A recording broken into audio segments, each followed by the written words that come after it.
Salut, j'espère que tu vas bien. Aujourd'hui, on part pour un épisode où je vais te partager quelle progression tu peux imaginer avoir avec ton cheval en seulement 3 à 6 mois grâce aux clés de la biomécanique.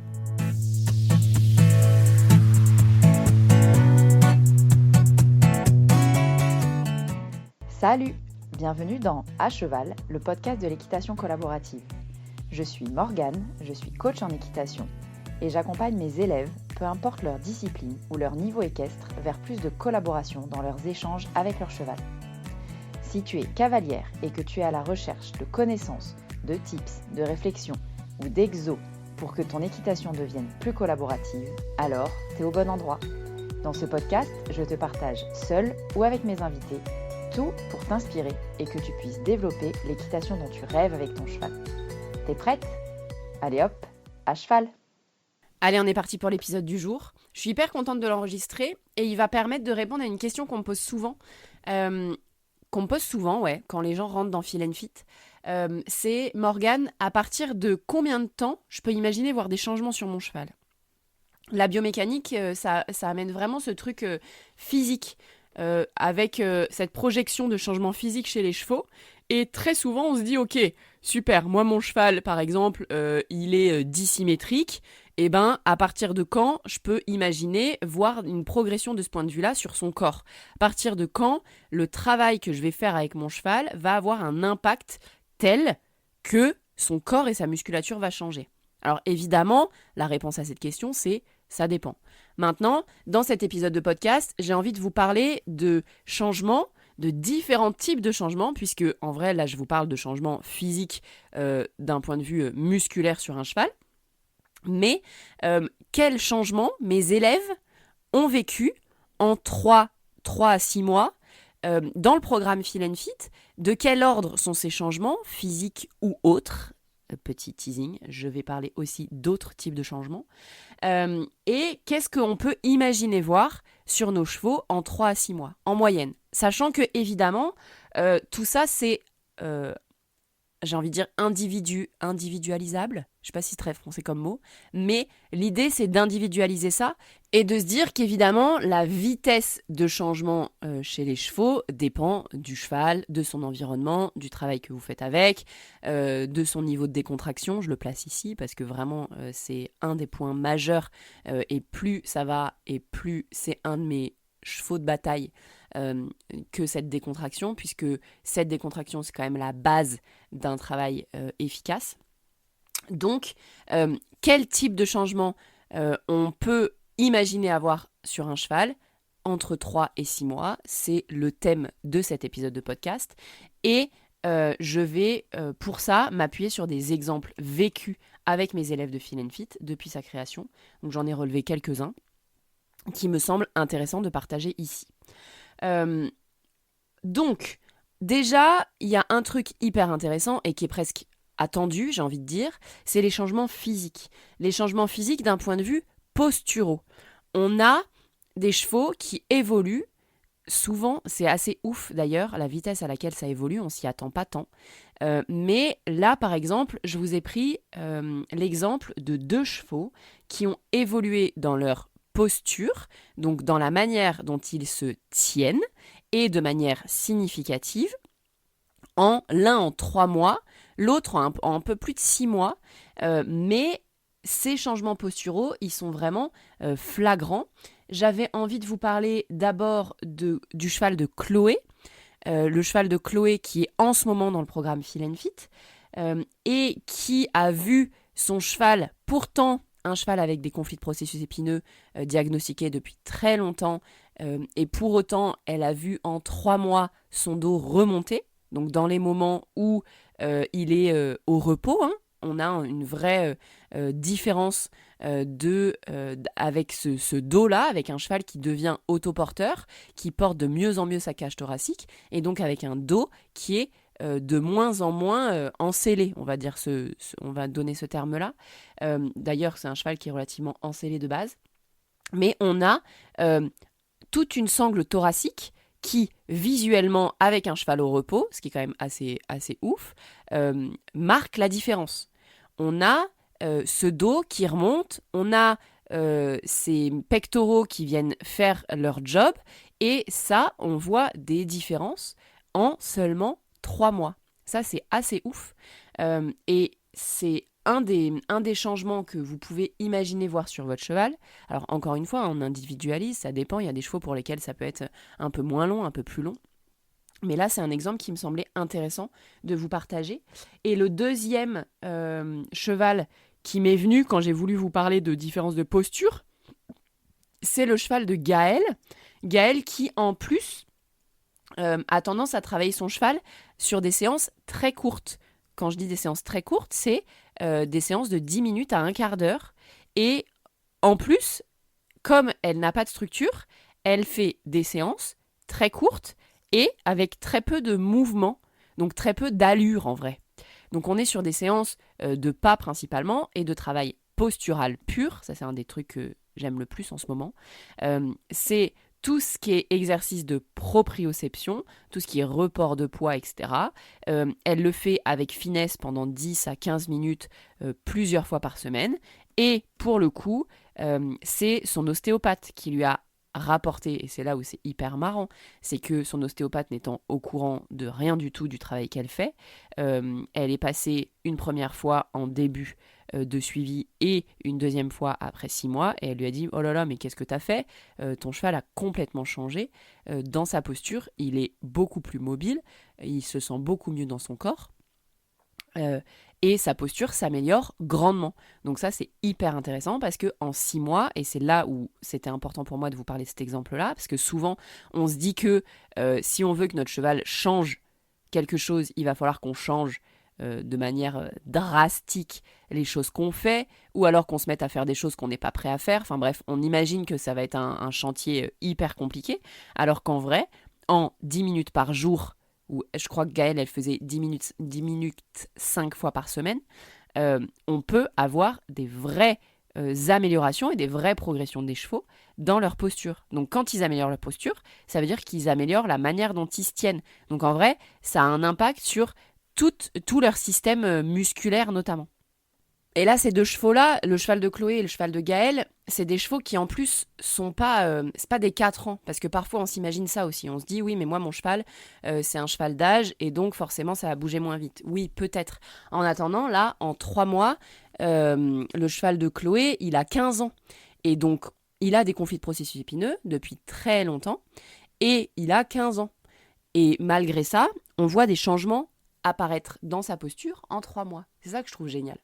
C'est ça que je trouve génial. Et en plus, sans avoir radicalement changé quelque chose. C'est-à-dire que, si la manière dont elle mène ses séances, Chloé, a vraiment changé, elle a beaucoup plus de clés de lecture de son cheval, donc elle adapte beaucoup plus ce qu'elle fait pendant ses séances. Mais ce que je veux dire, c'est qu'on n'est pas passé d'un cheval qui travaillait pas à un cheval qui travaille 7 jours sur 7. On a gardé à peu près le même nombre de séances, on a gardé à peu près la même intensité de séances. On n'est pas passé pareil de séances de 10 minutes à des séances d'1 heure, pas du tout. On est toujours sur des séances classiques en termes de durée, en termes de fréquence aussi. Par contre, c'est la manière dont l'une et l'autre mènent leurs séances, si on parle de Chloé et de Gaël là, mènent leurs séances avec leur œil qui a progressé, qui fait que elles savent repérer beaucoup plus vite les compensations de leurs chevaux, et donc tout de suite, elles peuvent leur proposer des mouvements qui leur conviennent mieux et qui leur permettent mieux de progresser. Et c'est là que c'est hyper intéressant, ce programme et ce travail grâce à la biomécanique, parce que c'est pas tant, je le répète, je le redis, mais c'est pas tant ce qu'on fait qui change, c'est la manière dont on le fait, et la manière dont on le fait grâce aux clés et à nos lunettes biomécaniques, dont je parle très souvent, fait que on a une progression. On passe un seuil avec notre cheval qu'on galère à passer depuis des années parfois. Mais on a une vraie progression physique chez les chevaux. Donc là, c'est pour la progression d'un point de vue posture. Donc déjà, en 3 mois ou en 3 à 6 mois, vous pouvez voir des différences de posture de votre cheval grâce au travail que vous allez adapter. Ensuite, j'avais envie de vous parler des progressions en termes de locomotion. Et pour ça, Donc la locomotion, c'est la manière dont le cheval bouge, la manière dont il se meut, dont il bouge. Et pour ça, j'avais vraiment envie de vous parler du cas de la jument de Federica, qui, pareil, est dans le programme Feel and Fit en ce moment. On travaille ensemble sur ces sujets de locomotion depuis 3 mois environ. Donc sa jument, c'est une franche montagne, il me semble, avec cette capacité au départ de trotter sans avoir le garrot qui bouge. Alors je rigole en le disant parce que vraiment on a ces chevaux, je pense que si vous avez un cheval comme ça, vous allez vous rendre compte de ce dont je parle, mais c'est ces chevaux qui vraiment trottent avec 0 rebond. On a très peu de mouvement du garrot au trot, enfin voilà, c'est un trot qui saute très peu finalement. Et donc ça c'est une des caractéristiques au départ on est parti en se disant on aimerait l'améliorer avec la jument de Federica. Et puis on a tenté, et c'est ça qui est génial, c'est que pareil, en travaillant, donc pareil, Federica, elle n'a pas franchement métamorphosé ses séances, c'est-à-dire qu'elle ne fait pas des exercices qu'elle n'avait jamais fait avant. Enfin, voilà, elle est beaucoup plus précise dans ce qu'elle fait et elle sait beaucoup plus ce qu'elle fait pendant ses séances. Pareil, elle n'a pas fondamentalement changé le nombre de séances qu'elle fait, la durée de ses séances, mais c'est la qualité de ses séances qui a changé. Et en 3 mois, on voit une jument qui a pris, franchement, elle a pris du rebond, c'est hallucinant. Là, sur la dernière séance qu'on a fait ensemble en visio, vraiment, je lui ai dit je ne sais pas combien de fois dans la séance, mais c'est impressionnant à quel point la jument, elle a gagné en rebond et en mobilité des épaules. Les deux vont ensemble, puisque elle a dégagé ce garrot-là, donc elle peut enfin fonctionner dans son garrot, et donc elle peut enfin fonctionner dans ses épaules, au lieu d'avoir ses épaules un peu toutes rabougries là, qui ont du mal à fonctionner avec une amplitude rikiki. Maintenant, on a une jument qui a vraiment très fort gagné en mobilité dans ses épaules, a gagné en amplitude, a gagné en rebond, et donc a gagné en propulsion. Donc on a un vrai truc général qui vient de ce... On a mis, nous, notre focus sur le travail, enfin, à la limite, le travail de rebond de la jument. En tout cas, les outils que Federica met en place, met en pratique au quotidien, ça a pour objectif de lui permettre de se gainer, de prendre conscience de son corps. Je vais prendre la première étape. La jument, on fait en sorte qu'elle prenne conscience de ce qui se passe dans son corps. Ensuite, on lui permet de se gainer. Et ensuite, tout ça a un impact sur sa locomotion, puisque sa locomotion s'améliore. Et il y a un truc hyper intéressant que j'ai envie de vous partager là aussi, c'est que si je reprends cet exemple-là, sa locomotion, le changement, donc la progression dans la locomotion, va avec un truc génial qui est la baisse des signaux d'inconfort. On était sur une jument qui avait tendance, vous savez, pareil, il y a ces genres de chevaux, on les connaît, c'est des chevaux qui travaillent avec les oreilles, pas plaquées, mais ce que j'appelle à l'intérieur d'eux-mêmes. Donc les oreilles qui regardent vers eux-mêmes, là, qui sont un peu figées, et le nez un peu pincé. On voit beaucoup des chevaux, enfin moi j'en vois beaucoup des chevaux travailler comme ça, et si jamais vous avez un de ces chevaux, ça va vous parler. Donc des chevaux qui parfois peuvent sembler presque un peu absents et presque un peu agressifs, qui n'ont pas de réaction très vive, pour autant qui ont tout le temps le nez pincé et qui ont l'air ronchons comme ça. Et bien la jument de Federica, c'était le cas, et plus elle gagne en mobilité, plus elle gagne en rebond, plus sa locomotion s'améliore, plus ses oreilles sont mobiles, plus son nez est relâché, et plus elle a l'air sympa quand elle bosse.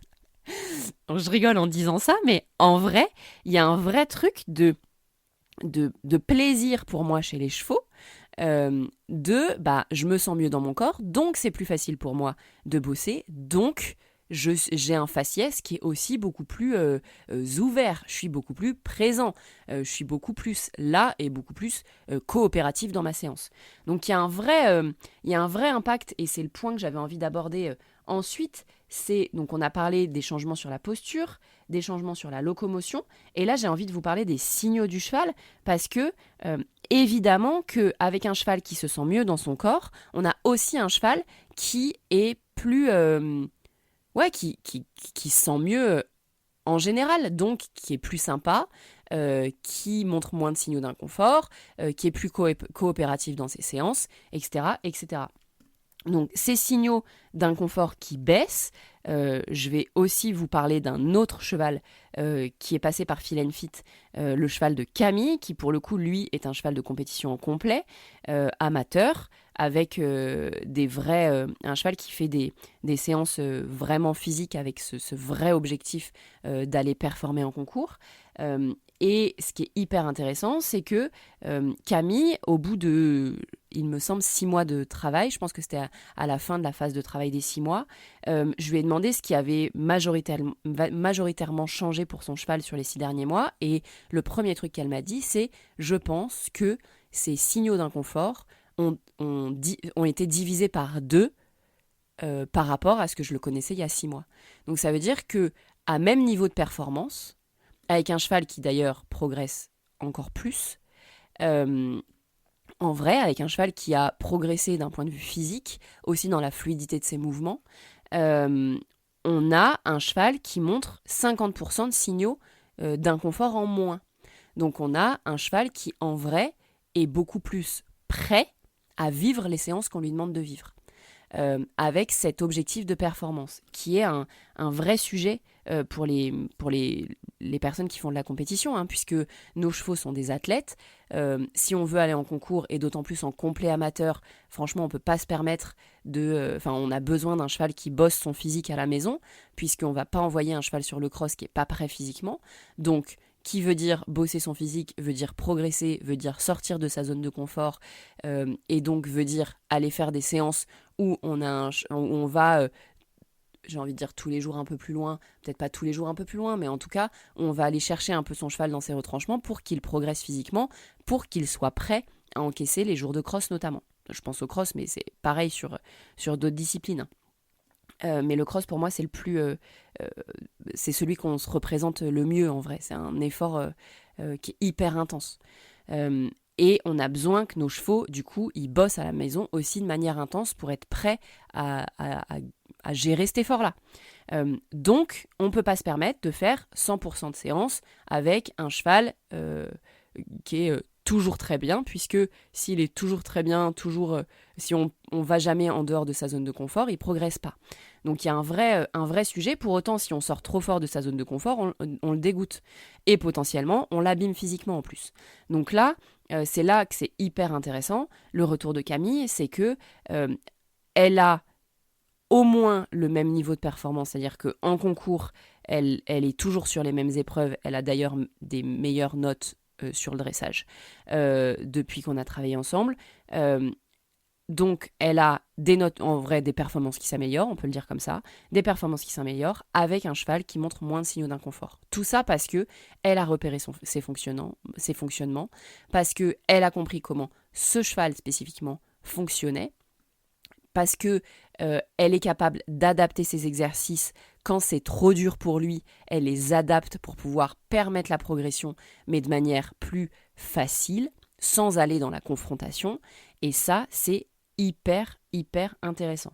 Donc, grâce aux outils biomécaniques, et c'est là où c'est pas toujours très intuitif, parce que souvent les gens ils viennent me voir en disant: je veux faire de la bioméca, donc je veux améliorer le physique de mon cheval. Oui, on améliore le physique de vos chevaux, mais pas que.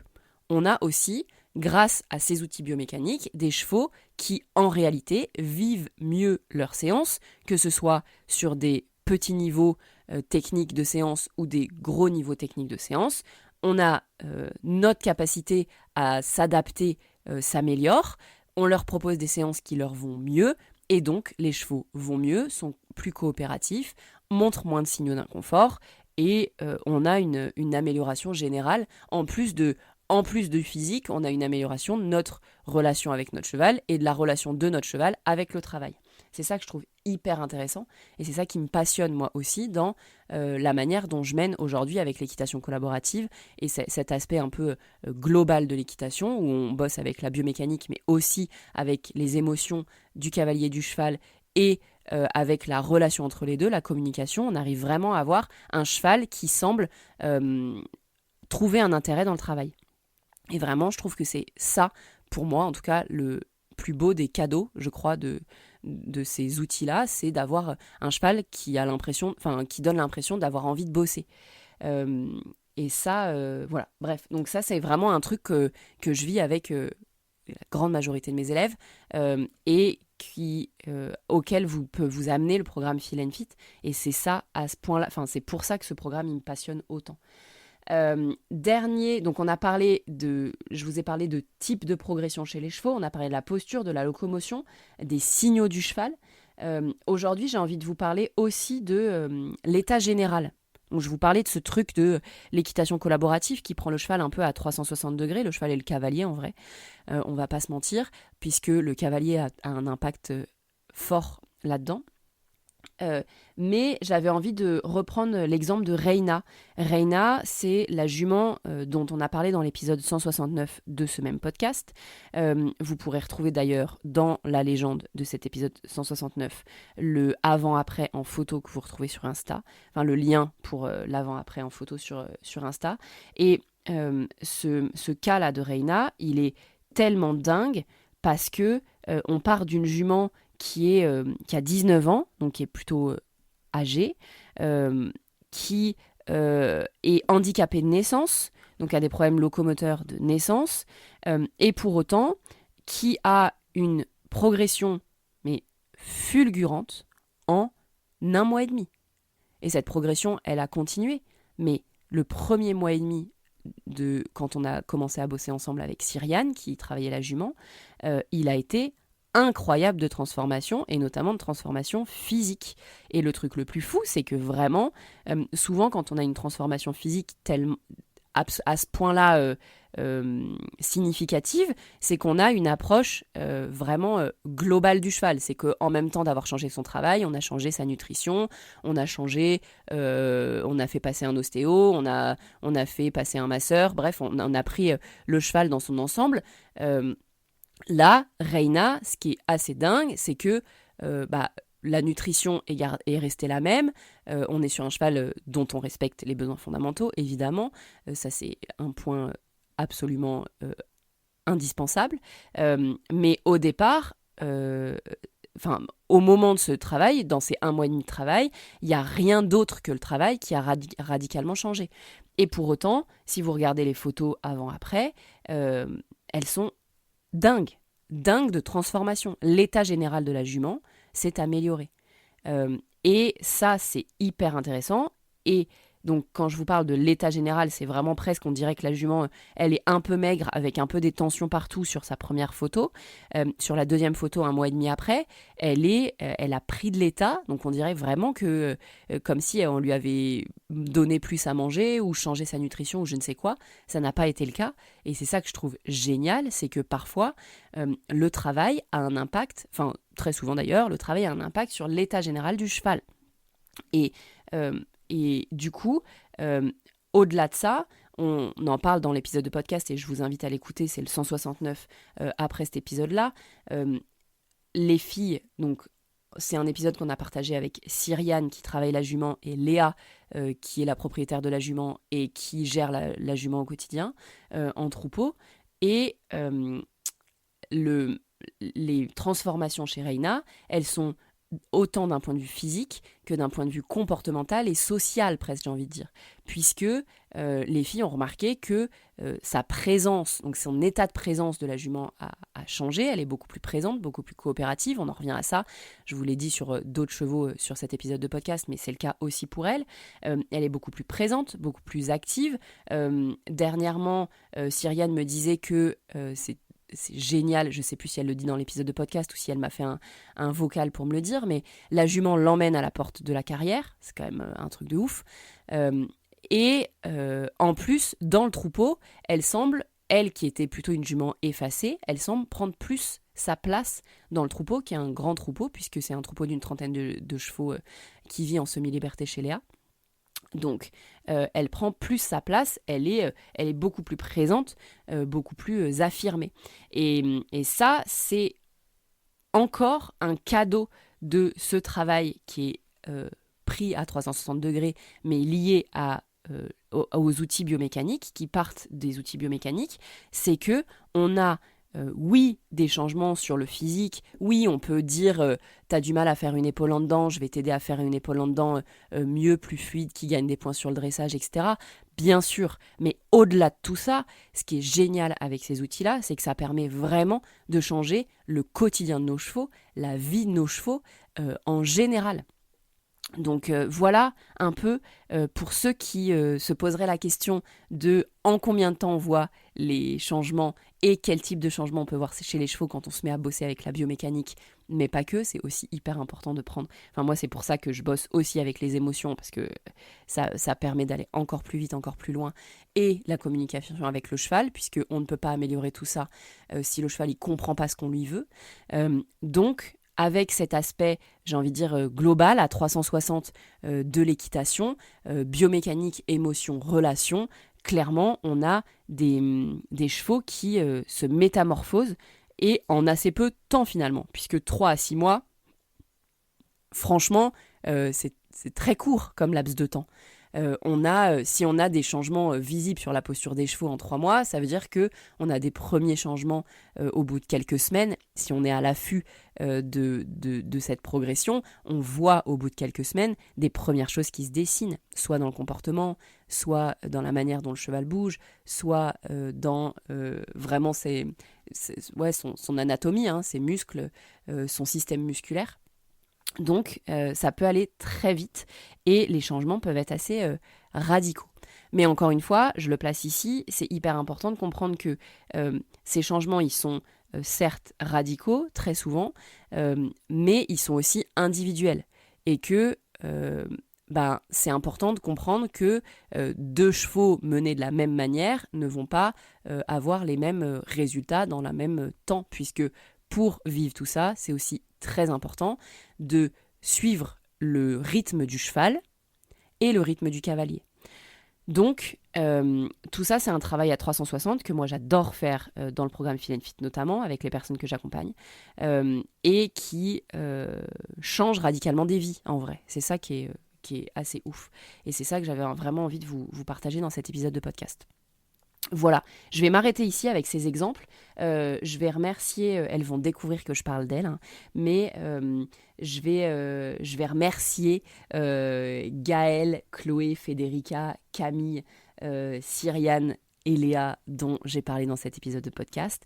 Je suis ravie de bosser avec elles, d'avoir bossé avec elles et d'accompagner leurs chevaux au quotidien. Elles et évidemment toutes les autres. Et tous les autres, il y a aussi des hommes dans le programme Feel & Fit. Donc je pense à vous aussi les gars. Et puis je le place ici parce que c'est intéressant, je pense que vous ayez l'info. Le programme Feel & Fit, la prochaine session part au mois de juin, donc au moment où j'enregistre cet épisode de podcast. Au mois de juin 2026 démarre la prochaine session et les candidatures sont ouvertes dès maintenant. Donc si jamais tout ce que je raconte ici te parle et que tu as envie d'en parler avec moi, on prend une demi-heure ensemble pour déterminer si ce programme peut être un programme qui t'intéresse, peut être adapté pour toi et pour ton cheval, si c'est le moment pour toi de rentrer dans le programme aussi. Et puis, tu peux trouver toutes les infos sur la page de présentation de ce programme Feel & Fit que tu trouveras dans la description de cet épisode de podcast. Et puis voilà, si cet épisode de podcast te plaît, comme d'hab, tu peux venir me le dire sur les réseaux sociaux. N'hésite pas à lui mettre 5 étoiles sur la plateforme d'écoute que tu utilises, puisque ça m'aide beaucoup à mettre le podcast dans les oreilles d'autres propriétaires de chevaux. Tu peux aussi t'abonner pour être mis au courant des prochaines sorties d'épisodes. Et quant à moi, je te laisse ici et je te dis à la semaine prochaine pour un nouvel épisode de À Cheval, le podcast de l'équitation collaborative. À plus!